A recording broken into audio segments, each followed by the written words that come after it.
Hello বন্ধুরা, তোমরা কেমন আছো? আশা করি তোমরা ভালো আছো। আমিও অবভিয়াসলি ভালো আছি। আর ভগবানের ইচ্ছে তোমরা যেন ভালো থেকো আর আমাকে সাপোর্ট করতে থেকো। আমাদের আজকের থাম্বনেলটা আর সামনের ক্লিপ ভিডিওটা দেখে অবশ্যই বুঝতে পারছো তোমাদেরকে আমি আজকের নিয়ে চলেছি প্রয়াগরাজ, যেখানে 2025 মানে এখন 2025-এ চলছে কুম্ভ মেলা। কীভাবে যাবে না যাবে সব কিছু ডিটেলস তথ্য তোমাদের দিতে থাকবো। তোমরা দেখতে থাকো আর তোমরা আমাকে সাপোর্ট করতে থাকো। আর আমি এই জার্নিটা বেনারস থেকে তোমাদেরকে প্রয়াগরাজ নিয়ে যাব। যারা মনে করো আমি কলকাতা থেকে বেনারস পর্যন্ত কিভাবে পৌঁছাবো সেটাও ডিটেলস তোমাদের দেব। সেখানে গিয়ে প্রয়াগরাজে গিয়ে কি খেলাম না খেলাম সব তথ্য তোমাদের শেয়ার করব। এখন বেনারসে গিয়ে আমরা কোথায় উঠছি না উঠছি ডিটেলস তোমাদেরকে তথ্য দিতে থাকবো। আর তোমরা ভিডিওটা স্কিপ করো না।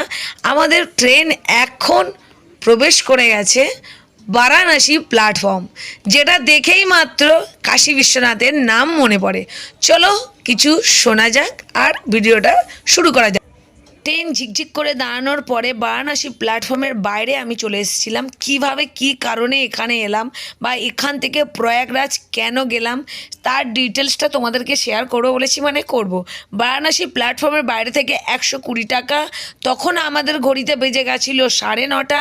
আর আমরা যেখানে গিয়ে নাইটটা স্টে করব সেই জায়গাটা মানে 10টার মধ্যে বন্ধ হয়ে যায়। সেই জন্য আমরা সেই জায়গাটাকে পুরো যাওয়ার জন্য আগে বারাণসী থেকে আমরা তাড়াতাড়ি করে আগে অটোটা রিজার্ভ করে নিয়েছিলাম। রিজার্ভ করে আমাদের অটো ড্রাইভার দুটো ছিল খুবই ভালো আর ভীষণ পরিমাণে ভালো, কেননা তাকে বলেছিলাম একটু তাড়াতাড়ি নিয়ে যেতে, যে সেখানে 10টা বেজে যাবে। তো আমরা যখন অটোটা চেপেছিলাম তখন প্রায় বেজে গেছিলো 9:45 কাছাকাছি। তো 15 মিনিটের মধ্যে জায়গাটাকে আমাদের পৌঁছে দিয়েছিল সেই পবিত্র জায়গা যেখানে যার কেউ নেই সেখানেই মানুষ ছুটে যায়। সেটা হচ্ছে অবশ্যই তোমাদের সামনে শেয়ার করবো। ভিডিওটা স্কিপ করো না, একদম দারুণ একটা ভিডিও, ইন্টারেস্টিং ভিডিও হতে চলেছে। জায়গাটা দেখো, অবশ্যই দেখলে বুঝতে পারে ভারত সেবা আশ্রম, যার কেউ নেই তার ভারত সেবা আশ্রম, তাও ডিটেলস তোমাদের শেয়ার করছি। চলো আমরা এখন ভারত সেবা আশ্রমের মেন গেটের ভিতরে ঢুকে গেছি। তো দেখতে থাক। কোনো রকমে আজকের রাত্রে আমরা একদম একটা বারান্দাতে জায়গা পেয়েছি। এটা আমাদের কপাল, সত্যি। হ্যাঁ, এই ঢুকিনি চল। হ্যাঁ না, এটা আমার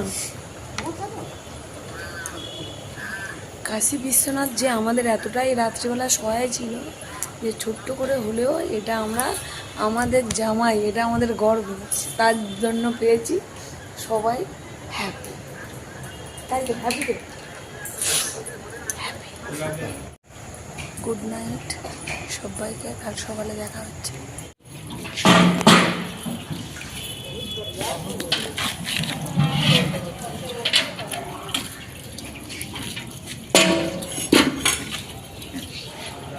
মর্নিংটা আনাজ কোনাজগুলো কেটে দিলাম। আর একটা কথা বলি, এই রুমটা পেয়েছি, সব ডিটেলস তোমাদেরকে বলবো। এখন কোনো গল্প হবে না কিভাবে প্রয়াগরাজে যাব, তারই জন্য এই রুমটাকে কোনো রকমে পেয়েছি। সেখানে লাগেজ ফাগেজ রেখে দিয়ে আমরা ড্রেস পরে আমরা বেরিয়ে পড়বো। চলো ঝটফট করে আগে বেরিয়ে পড়া যাক, তারপরে গল্প হচ্ছে। আমরা রেডি হয়ে বেরিয়ে পড়লাম। বেনারস তো আমরা আজকের সাইট সিন করতে চলেছি প্রয়াগরাজ। তো এখান থেকে আমরা এখন চলে এসেছি বেনারস প্ল্যাটফর্মে। তো বেনারস প্ল্যাটফর্ম থেকে এখান থেকে লোকাল টিকিট কেটে আমরা চলে যাব প্রয়াগরাজ। তো কিভাবে যাচ্ছি না যাচ্ছি সব কিছু তোমাদের সঙ্গে দিতে থাকবো। আর আমাদের বেনারসের আজকের প্রথম দিন, আর কালকের কত রাত ঢুকেছি অবশ্যই তোমাদের সঙ্গে শেয়ার করেছি। আর এখন আমরা আছি বেনারস প্ল্যাটফর্মের সামনে। চলো।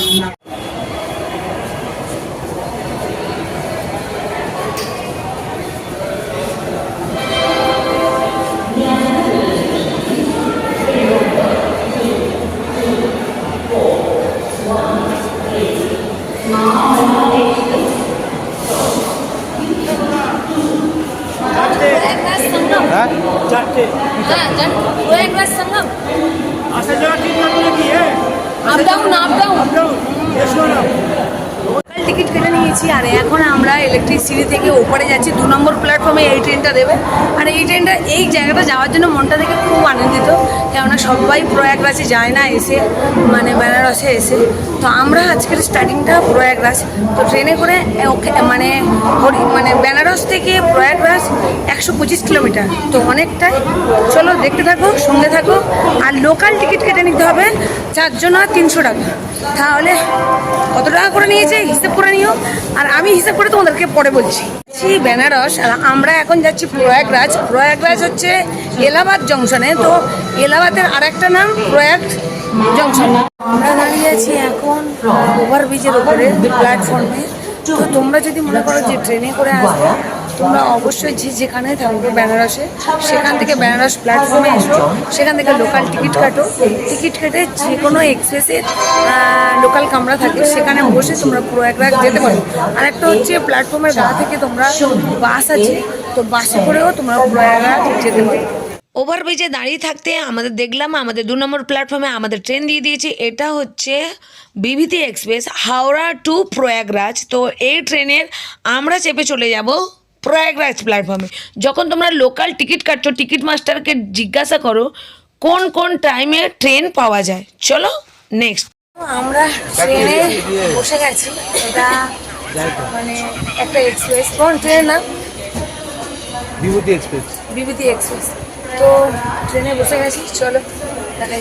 প্ল্যাটফর্ম থেকে আমাদের ট্রেন ছেড়ে দিয়েছে আমাদের প্রয়াগরাজের জন্য। তো চলো, একদম বিরাট হ্যাপি যে আমি প্রয়াগরাজে এই ট্যুরটা হচ্ছে। তোমাদের ভিতরে হয়তো একটা কনফিউশন হবে যে জামাই মেয়ে এলো এই ট্যুরে, এখানে কেন এলো না।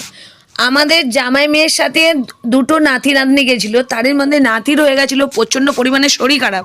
ওরা বললো আমরা এতটা জার্নি নিতে পারবো না, তো আমরা রুমে থেকে যাই, তোমরা এই ট্যুরটা মেনে নাও, কেন তোমাদের কাছে একটা দিন নষ্ট হয়ে যাবে।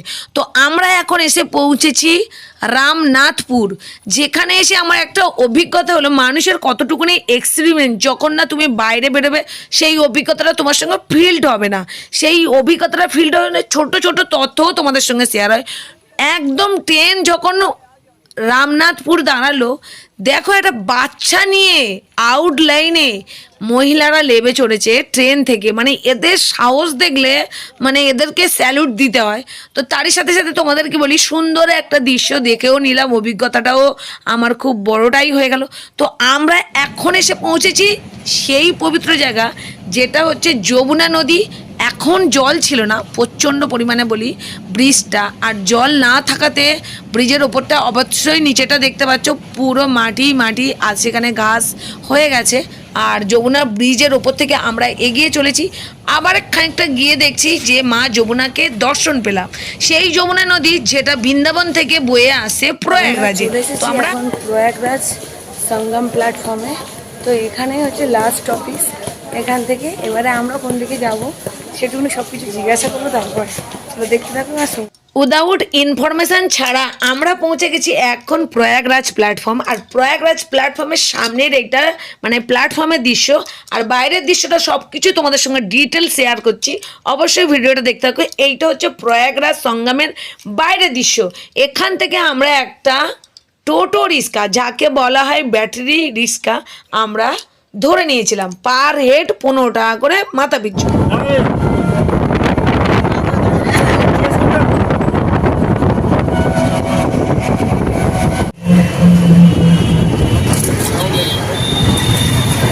ये कौन सा चौक है?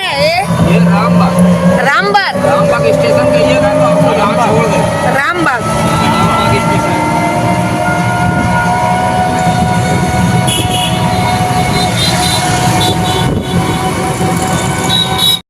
আমরা যে প্ল্যাটফর্মে নেমেছিলাম ওটা হচ্ছে প্রয়াগরাজ সঙ্গম প্ল্যাটফর্ম। আর এখানে আরেকটা প্ল্যাটফর্ম পাবে, সেটা হচ্ছে রামবাগ। রামবাগ প্ল্যাটফর্ম থেকেও তোমরা এখানে আসতে পারো, রিটার্নও যেতে পারো। আর প্রয়াগরাজ সঙ্গম থেকে তোমরা রিটার্নও আসতে পারো, আর ওখান থেকেও তোমরা যেতে পারো।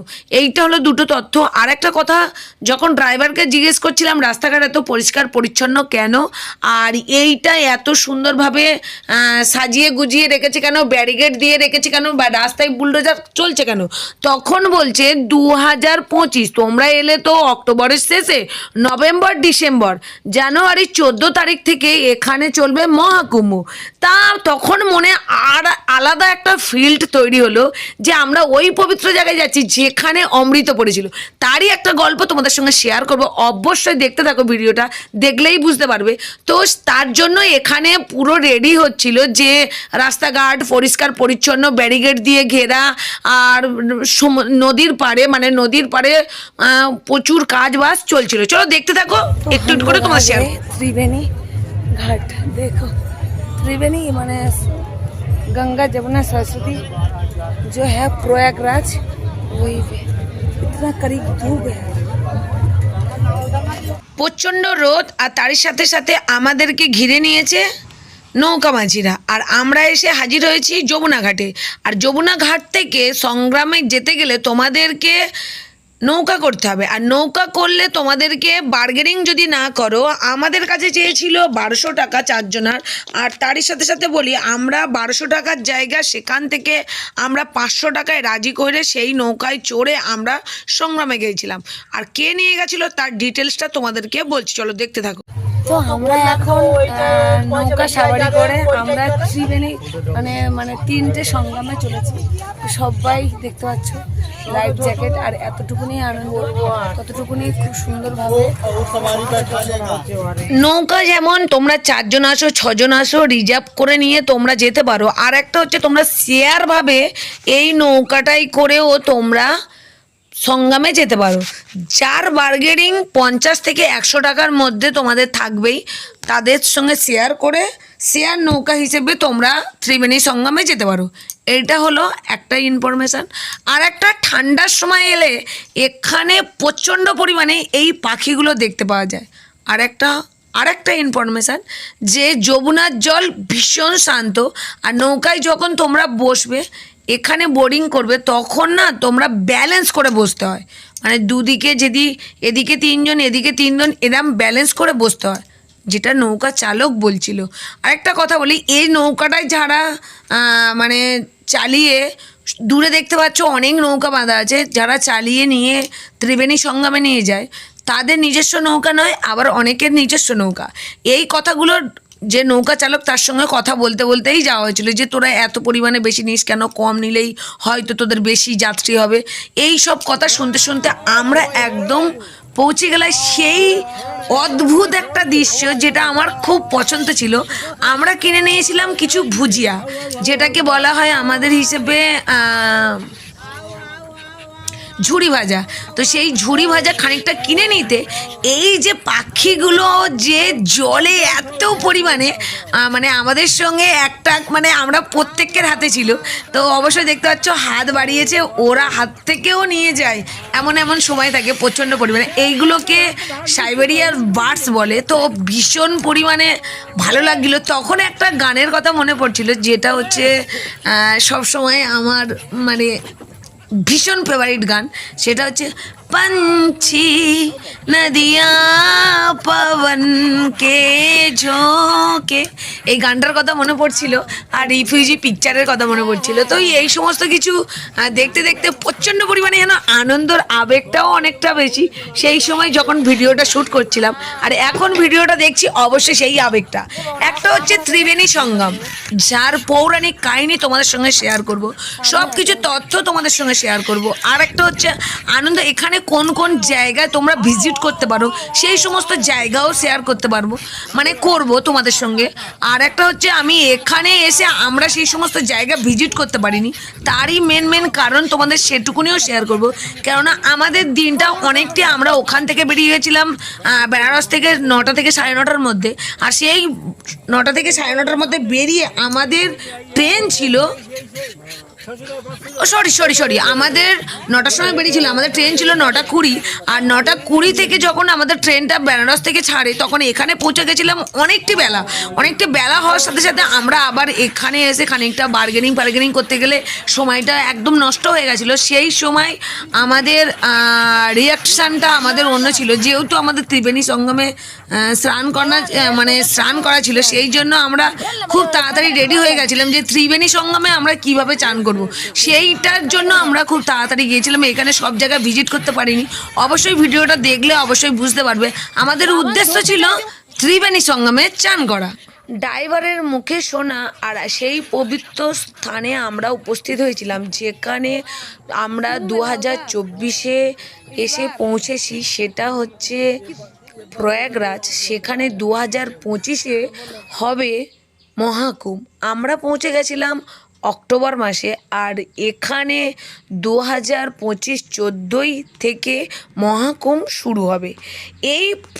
এই যে মহাকুম্ভ কথার অর্থ কি? কুম্ভ কথার অর্থ কলসি বা ঘট, আর মহাকুম্ভ একটা কুম্ভ হয় যে 6 বছর পরে পরে যে কুম্ভ হয় সেটা হচ্ছে অর্ধকুম্ভ, আর 12 বছর পরে পরে যেটা হয় সেটা হচ্ছে পূর্ণকুম্ভ, আর একটা হয় 12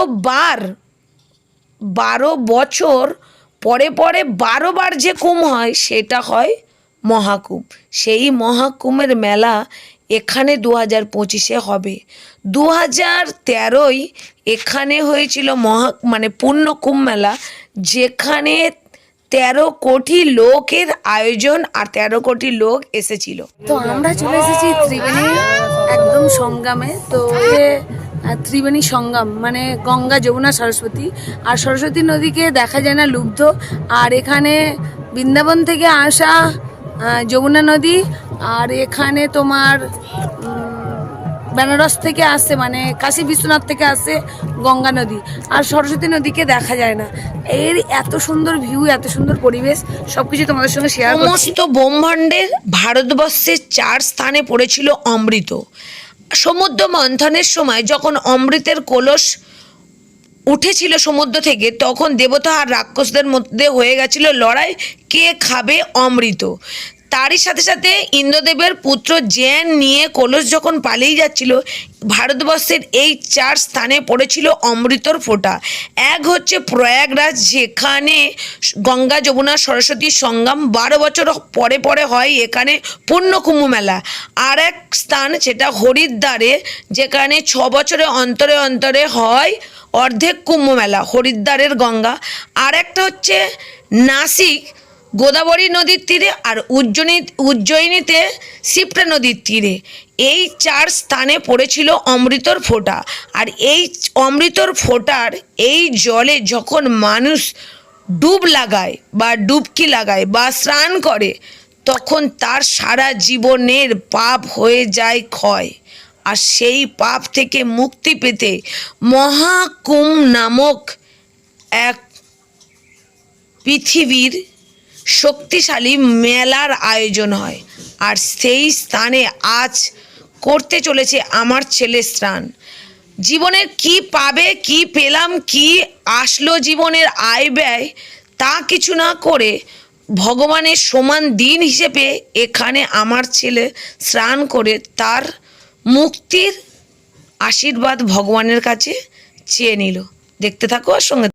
যেখানে গঙ্গা, যমুনা, সরস্বতী 3টে নদী সঙ্গম হয়ে যেখানে লোক স্নান করে, সেখানে 2টো নৌকা এমন করে বেঁধে মাঝখানে জাল দিয়ে তার মধ্যে করে স্নান, আর সেখানে নারকেল ভাসিয়ে তার পুণ্য স্নান কমপ্লিট। সেই পবিত্র স্থানে আমাদের নিয়ে যাচ্ছে, যেখানে প্রয়াগ হচ্ছে। এদিক থেকে বয়ে যাওয়া যমুনা নদী আর ওদিক থেকে বয়ে আসা গঙ্গা, দুটোর এক স্থান মিলিত হচ্ছে সঙ্গম।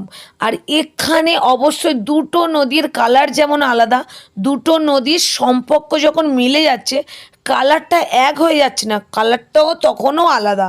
এত সুন্দর দেখতে দেখতে, আর মনে হচ্ছিল ভগবানের এগুলো চমৎকার। এই চমৎকার আছে বলে আজও পৃথিবীতে দিন আর রাত হচ্ছে। এটাই সত্য, পৃথিবীতে ভগবান নামক এমন শক্তি ক্ষমতা আছে যেটাকে এখানে দেখানো যাচ্ছে। আর একটা বলি, এই পুণ্যস্থান মানে মহাকুম্ভ এখানে 2025-এ 14 তারিখ থেকে শুরু হবে। সেই কুম্ভ স্থানে অবশ্যই দেবাদিদেব মহাদেব ও এই মহাপর্বে অংশগ্রহণ করবে। ভগবান কোন দিন অংশগ্রহণ করবে সেটা তারই ব্যাপার। তারই সাথে সাথে আবার সাইবেরিয়া বাটের সাথে আমরা এগিয়ে চলেছি আগের দিকে। কোথায় না, যমুনা ঘাটের দিকে, যেখানে থেকে আমরা যাত্রাটা শুরু করি। আর এক পৌরাণিক কাহিনী, প্রভু শ্রী রামচন্দ্র 14 বছর বনবাস কাটার পরে প্রভু শ্রী রামচন্দ্র এই ত্রিবেণী সঙ্গমের ওপর থেকে অযোধ্যার দিকে এগিয়ে গিয়েছিলেন। এখানে করেছিলেন তিনি বিশ্রাম। তাই জন্য ত্রিবেণী সঙ্গম ঘাটে অনেক মানুষজনের পূর্বযোগের ক্রিয়াকর্মও এখানে পালন করা হয়। এখানে চলন হিসেবেও মানুষ এখানে পুজো দিতে আসে। এখানে অনেক পবিত্র স্থান আছে যেগুলোতে আমরা ভিজিট করতে পারিনি। এখানে আছে মানে লেটে হুয়ে হনুমান, মানে হনুমান শোয়া অবস্থায় এখানে আছে, সেটুকুনি তোমাদের শেয়ার করি। এই স্থানে হনুমান করেছিল বিশ্রাম।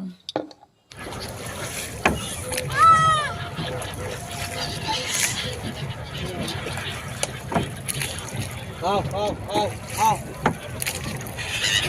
ব্যাপারে এই লাশ দিচ্ছি, ঠিক আছে? হ্যাঁ, সামনে দে, সামনে দে।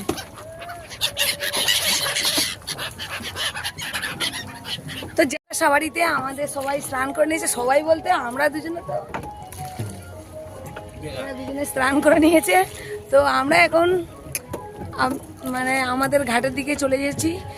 এই নদী ধরে মা সীতা আর বাবা লক্ষ্মণ, বাবা রাম সব এই নদী ধরে আমাদের দেশের দিকে বয়ে চলেছিল।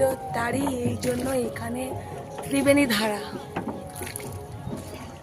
আমরা যেখান থেকে নৌকা সাওয়ারি করেছি সেখানেই আমাদের নিয়ে যাচ্ছে। আর অবশ্যই দেখতে পাচ্ছ যমুনা ঘাটে এখানে নৌকার মেলা। আর পিছনে দেখতে পাচ্ছ যে কেল্লাটা, ওটা সম্রাট আকবরের কেল্লা। এই কেল্লাতে প্রভু শ্রী রামচন্দ্র এখানে করেছিল বিশ্রাম। আর সেই কেল্লা থেকে আমাদের মুঘল সাম্রাজ্য, যেখানে আকবর ও এই কেল্লা থেকে করেছিল অনেক যুদ্ধ, সেই স্থানটাও তোমরা দেখতে পাবে। কাছাকাছি তোমাদেরকে অবশ্যই নিয়ে যাচ্ছি। আর তারই সাথে সাথে বলছি তোমাদের এত সুন্দর ভালো লাগবে পরিবেশটা। দেখতে পাচ্ছ জুম করেছি, অবশ্যই এটা হচ্ছে আকবরের কেল্লা। অবশ্যই এটা দেখে কেল্লার ঐতিহাসিক ইতিহাস। কেল্লা প্রভু শ্রী রামচন্দ্র যখন 14 বছর বনবাস কাটার পর অযোধ্যায় অগ্রসর হন, এখানে করেছিল বিশ্রাম। আর এই বিশ্রামে মা সীতা এখানে একটা বৃক্ষরোপণ করেছিল, যেটা হচ্ছে সত্যের সাক্ষী অক্ষয় বট। এই কেল্লার মধ্যে দেখতে পাবে। আর একটা পৌরাণিক কাহিনী, এখানে ব্রহ্মাও করেছিল এই স্থানে তপস্যা।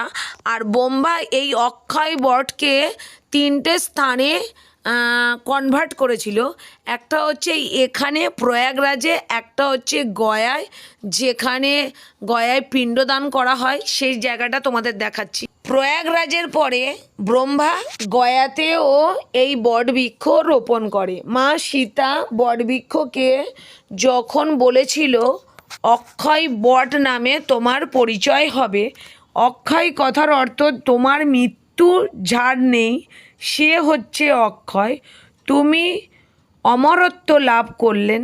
যেখানে যেখানে তোমরা হয়তো দেখতে পাবে বটবৃক্ষ আছে, তার মৃত্যু নেই। বটবৃক্ষ অমরত্ব লাভ করে অমর হওয়ার বরদান পেয়েছিলেন মা সীতার কাছ থেকে।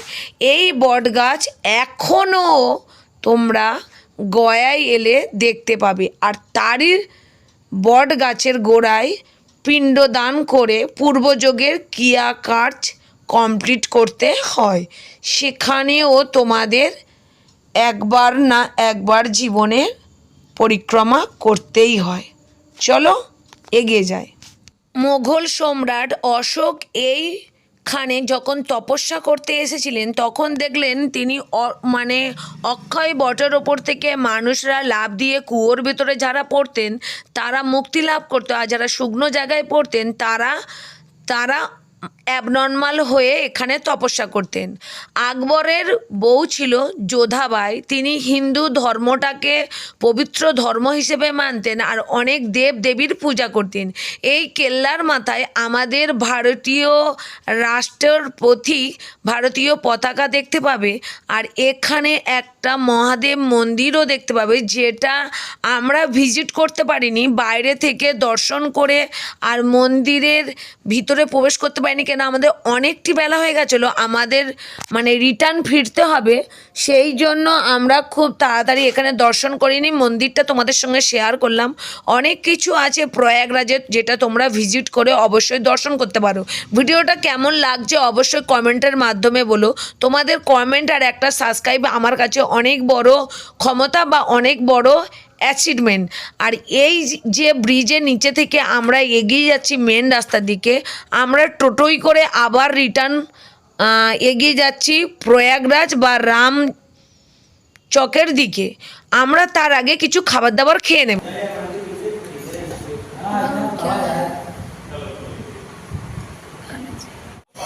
খাবার প্রচুর ভালো ছিল, ভালো টেস্ট আর সাউথের ফ্লেভার ছিল, মানে সব তরকারিতে একটু টকটক ভাব ছিল। আবার গাড়ি আমাদের রেডি। বাস থেকে আমরা 3:40 ট্রেনটা ধরেছি, এখন ঘড়িতে বাজে 6টা, আর আমরা এখন এসে বেনারসে পৌঁছে গেছি। যে ট্রেনে উঠে গেছিলাম সেই ট্রেনেই এসছি, অবশ্যই জানো ট্রেনটা ওখানে ওয়েটিংয়ে থাকে। তো এখন আমরা বেরিয়ে যাচ্ছি একদম বিশ্বনাথ মন্দিরের সামনে। আর চলো বেনারসের টোটাল ডিটেলস ভিডিও তোমাদের দিতে থাকবো। কেমন লাগছে অবশ্যই ভিডিওগুলো লাইক কমেন্ট শেয়ার করতে থাকো, চ্যানেলটাকে সাবস্ক্রাইব করতে থাকো, আর আমাকে অনেক অনেক ভালোবাসা দিতে থাকো। আগামী দিন আমি আরও নতুন নতুন ভিডিও তোমাদের নিয়ে হাজির হচ্ছি। অবশ্যই ভিডিওগুলো স্কিপ করবে না, পুরোপুরি দেখতে থাকো আর সঙ্গে থাকো। নেক্সট ভিডিওর জন্য টাটা, বাই বাই।